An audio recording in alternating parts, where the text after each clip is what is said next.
हुर्रियत पर हमला था और इस हमले के जो जिम्मेदारान हैं, जिन्होंने ये ऑर्डर दिया गोली चलाने का, वो इसके रिस्पॉन्सिबल हैं। इसलिए हम 26 के ऊपर भी जुडिशल कमीशन डिमांड कर रहे हैं, 26 नवंबर के ऊपर। और उसके साथ साथ जो दूसरा मुतालबा था मेरा, वो तमाम जो सियासी असीरान हैं उनकी रिहाई का था, जो 9 मई से पहले, 9 मई के बाद, 26 नवंबर के केसेस में, मुख्तलिफ जलसे जुलूसों के, मुख्तलिफ कॉर्नर मीटिंग्स में, निचले लेवल से लेके ऊपर वाले लेवल तक, जो मुख्तलिफ जेलों में हैं, जिनका ट्रायल कंप्लीट नहीं हो रहा, जिसके अंदर प्रोसिक्यूशन की तरफ नहीं जा रही, उनके रास्ते में रोड़े अटकाए जा रहे हैं, उनकी रिहाई हमारे एजेंडे का हिस्सा है।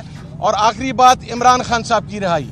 इमरान खान साहब की रिहाई किसी डील के ज़रिए नहीं होगी, कोई पेपर साइन करके नहीं होगा। जिस तरह कुछ लोग रात की तारीकी में पेपर साइन करके इस मुल्क से बाहर चले गए सज़ा याफ्ता होने के बावजूद। इमरान खान अपने तमाम मुकदमात का सामना अदालतों में करके, अदालतों के ज़रिए इमरान खान बाहर आएगा। वो कोई ऐसी बात पर यकीन नहीं रखता। और ये भी मैं आपको एक बात अर्ज़ कर दूँ, इमरान खान साहब वहाँ पर अभी भी फोकस थे कि आप सिर्फ असीरान, कारकुनान, इनकी रिहाई की बात करें, लेकिन कमेटी के तमाम मेंबरान का, तमाम इत्तेहादी जमातों का, पूरे पाकिस्तान की तहरीक इंसाफ की क़यादत का हमने खान साहब को पैगाम दिया कि आपकी रिहाई हमारे एजेंडे का हिस्सा है। आपने एक स्टेट्समैनशिप जाहिर की है, शो की है कि आपने एक लीडर का किरदार अदा करते हुए कहा कि मेरे पार्लियामेंटेरियंस, मेरे कारकुनान, उनको रिहा किया जाए। लेकिन आपके पार्लियामेंटेरियंस, आपके कारकुनान, आपकी जमात, आपके इत्तेहादियों का अव्वलीन मुतालबा ये है कि आईनी, कानूनी, अदालती तरीके से इमरान खान साहब रहा हों। और मैं ये बात क्लैरिफाई कर दूं, जिस तरह गुज़श्ता मंथ इमरान खान साहब की तमाम केसेस में ज़मानत मुकम्मल हो गई थी, रोबकार जारी होने वाली थी, लेकिन फिर कालीन का एक टुकड़ा उठाया गया और एक FIR निकाल के तो खान साहब को उसके अंदर रिमांड कर दिया गया।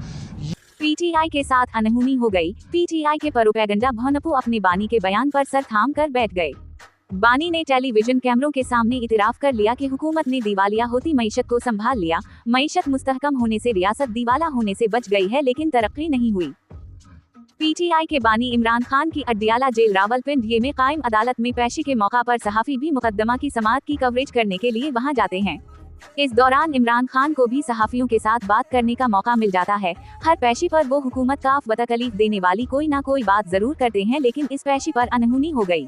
बानी ने सहाफियों के सवालात के जवाब देते हुए खुद तस्लीम कर लिया कि शहबाज शरीफ की हुकूमत ने दिवालिया होती हुई मईशत को संभाल लिया है। बानी ने अपनी बहन अलीमा खान और दीगर रहनुमाओं के जरियाती नदन पहले से अपने पाकिस्तान से बाहर रहने वाले साथियों को ये हिदायत भिजवाई है कि वो पाकिस्तान में फॉरेन करेंसी भेजना बंद कर दें।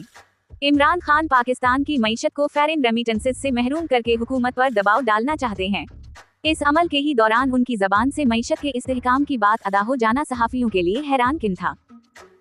इस एक ही जुमले में इन्होंने ये भी तस्लीम कर लिया कि शहबाज शरीफ को हुकूमत मिली तो मईशत दिवालिया हो रही थी, जिसे अब हुकूमत ने मुस्तहकम कर लिया है। बानी PTI से सहाफी ने पूछा, क्या आप तस्लीम कर रहे हैं हुकूमत ने मईशत को इस्तेहकाम दिया है? इमरान खान ने सहाफी के इस बराह रास्त सवाल पर तस्लीम किया, हुकूमत ने दिवालिया होती मईशत को संभाल लिया है। ताहम बानी ने कहा, मईशत मुस्तहकम होने से दिवालिया होने से बच गई है, लेकिन तरक्की नहीं हुई। वाज़ेह रहे कि जुमेरात के रोज ही तहरीक इंसाफ की मुज़ाकराती कमेटी के अरकान इमरान खान से मुलाकात के लिए अड्डियाला जेल गए हैं। मुलाकात के लिए अड्डियाला जेल पहुंचने वालों में अली अमीन गंडापुर, असद कैसर, उम्र अयूब, साहिबजादा हामिद रजा और राजा नासिर अब्बास शामिल हैं।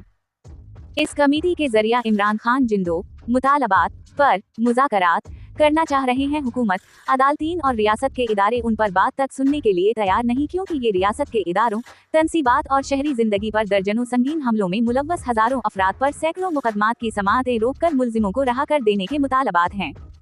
मुस्लिम लीग नून के सीनियर रहनुमा ख्वाजा साद रफीक का कहना था कि नौ मुंतखब अमरीकी सदर के नुमाइंदा खुसूसी रिचर्ड गर्नील का ज़मीर अचानक जाग गया है। रिचर्ड गर्नील का ज़मीर 2018 के इलेक्शन चोरी से लेकर सियासी इंतकाम के सियाह दूर और अपोजिशन लीडरों की तवील क़ैद पर सो रहा था।